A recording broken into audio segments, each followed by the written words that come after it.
If you're doing cardio incorrectly, you can be hurting muscle gains and blunting fat loss, which is the opposite of what you're trying to do. And you can even be wasting your time. Let's talk about how to structure your cardio properly and some guidelines. This video will be for lifters trying to implement cardio and for non-lifters trying to lose weight with it. We're going to cover core principles, how to do cardio on training versus non-training days, fat loss timing and strategy, nutritional guidelines, and additional pro tips. So really this is going to cover everything you need to know. The goal is for cardio to enhance your body's energy production through mitochondrial efficiency and to help you mobilize some extra body fat. Doing this without interfering with muscle building or strength adaptations you're trying to make. So here are the core principles. Keep cardio low to moderate intensity, and that would be 60 to 70% of your heart rate max. And your max heart rate is around 195 for untrained individuals to 188 for trained individuals. That means in your cardio training, stay between 110 or 40 BPM in your cardio sessions. Or for your high intensity interval training, going 80 to 90% hitting this number for a shorter duration. We'll talk about that more later. Also keep it short, less than 30-minute sessions 2 to 4 times per week. Otherwise it's shown that it'll start interfering with muscle growth and strength adaptation. And the next thing for the bros, keep intense cardio sessions 6 to 8 hours away from your lifting sessions. This is because your glycogen stores are replenished throughout the week or even a couple days. And if you're going to do cardio really close to it, you're just depleting your stores.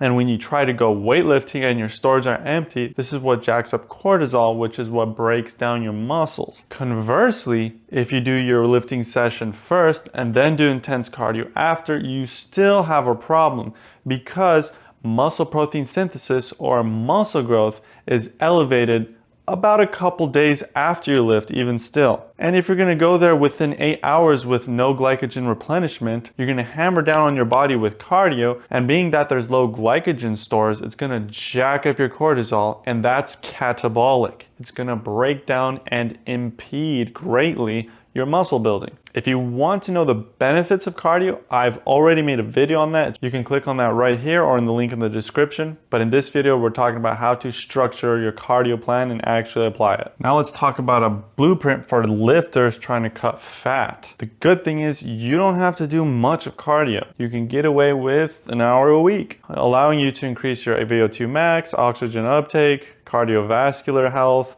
increase your work capacity, and increase your recovery between sets. What this looks like practically is if you lift 2 to 3 times per week, this will allow for 3 cardio sessions without impeding growth. Now, if you're talking 4 to 5 times of training per week, you're gonna need to bump this down to 2.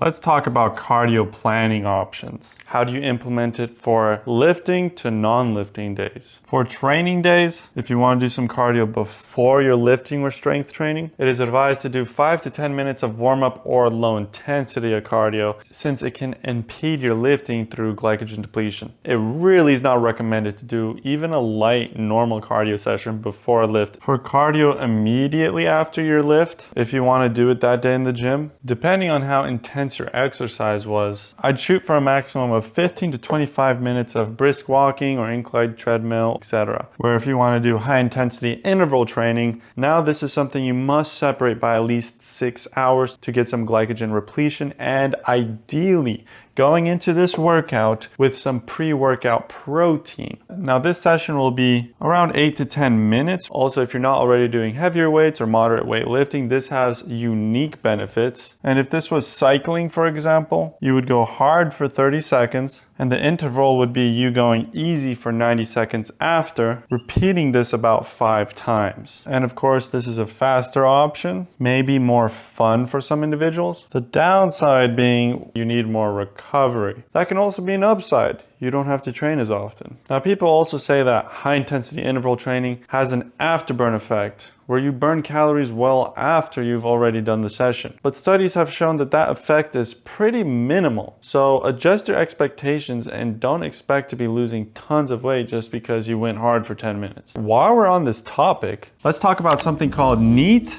and how it's affected by cardio. This is something kind of essential that's good for you to know about. NEAT, non-exercise activity thermogenesis, or production of heat. Well, hold up. There's something that's non-activity that burns calories? Yeah. And you do this subconsciously. It's kind of cool and super annoying at the same time, because if you're eating extra or have extra calories your body wants to burn, you will subconsciously burn it by maybe moving faster, walking more, being inclined to walk around, fidgeting. You could be surprised that this can actually burn a lot of calories throughout the day. Conversely, the sad part is cardio, when done excessively, can predictably reduce NEAT. So even though you're burning calories in the gym, your body adapts by burning less calories out of the gym. It's sort of an adaptive way to conserve calories when it knows you're expending too much energy. Let's talk about the next important point. Why Osama bin Laden did... Oh wait, that's the... Oh, that's the other video? Okay, never mind. I thought that was this video. No, they'll just cut it out.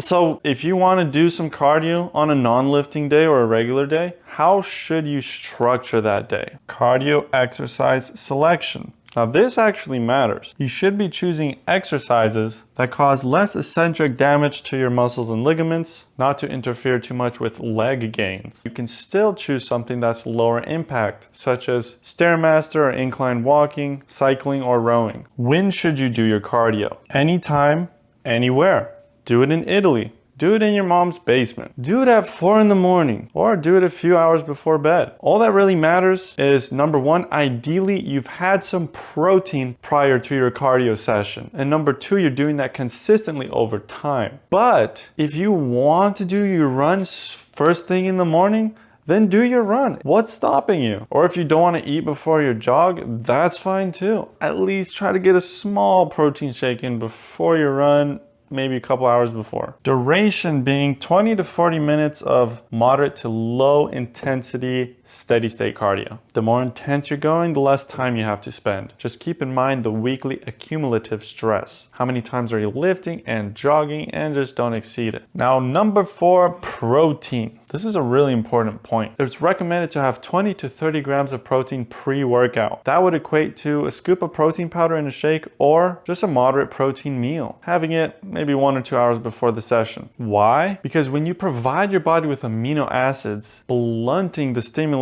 of cortisol, which preserves your muscles and stops your body from breaking down your muscles for sugar and energy. Also, when you're blunting cortisol, you're reducing something that your liver does called gluconeogenesis, meaning when you eat food, your body is going to turn less of the protein and fat you eat into sugar, because cortisol will just make sugar out of anything. Let's do an overview of cardio types. We have the type, heart rate zone, duration, frequency, and the goal. Everybody got goals. By the way, make sure to tell all your friends and family about me, including your grandma. First, we have NEAT, or steps in regular activity. Heart rate, not applicable. Daily, now this does vary. Some people can't or don't really want to do 8,000, or you can get up to 14,000. This is obviously daily. The overarching goal being consistent fat loss, calorie reduction, increased recovery, and overall health. Then you have what is called zone 2, which is that low to moderate intensity steady state, targeting 60 to 70% heart rate max, 20 to 40 minutes, around 2 to 4 times per week. For the main goal, I will say this: you can't out-train a bad diet. And diet consists of 80 to 90% of all your fat loss, where training will only account for 10 to 20% of that. So what's the point? Why are we doing cardio? You know that 10 to 20% is literally the difference between you not making any results to hitting your goals. Like if you had a 20% benefit or even 5%, if you do that for a long period of time, that will yield you results. With weight loss programs, it's such small progress made on a weekly basis, but the thing is that it is sustained to where you see big progress compounded. Now, running a mile burns around 120 calories. If you run 6 miles per week, that's 720 calories. Now, you might say that your body will try adapt by eating more, but that usually is not the case, and that most of the calories are burned off without effectively increasing your appetite. And being that 1 pound of fat is 3,500 calories, in 1 month you can consistently burn 1 pound of fat from your cardio. And that can be the difference between you failing and succeeding. And if that doesn't sound beneficial enough, just know if you are burning an extra 250 calories, that means you can more easily hit your deficit without having to eat less food. Then you have your high intensity interval training, such as sprints, heart rate zone 80 to 90%. Lasting 8 to 12 minutes, doing it once, maybe twice per week. The goal being doing your cardio while saving time and having those additional unique benefits. They all have their place and you can do more of what works for you. Let's implement this into a fat loss strategy. Number one, start easy. Do 2 20-minute sessions per week in conjunction with 10 to 12,000 steps per day. 2, after 2 to 3 weeks, if fat loss stalls, add an extra 5 to 10 minutes per session or add a third session in the week. And lastly, cycle your cardio. Every 4 to 6 weeks, take 1 week break to rest and increase recovery. This could be an effective schedule for you. Lastly is my pro tips. Number one, obviously, is do not dehydrate. Number two, don't chase calorie readouts on machines. They're usually inaccurate anyways. Track progress effectively by weighing yourself and checking in the mirror weekly. And don't use cardio as a punishment. Number three, track recovery. If your lifts start to regress or your sleep starts to worsen, that's a sign of CNS fatigue and or adrenal fatigue. So you may need to dial it back. With that being said, that's me, guys. Thank you so much for watching. If this video helped you out, feel free to like and subscribe. I basically just gave you a huge rundown on what cardio is, and I've studied for 17 hours for this. Just kidding. I know it naturally. Thank you guys for watching, and I'll see you next time.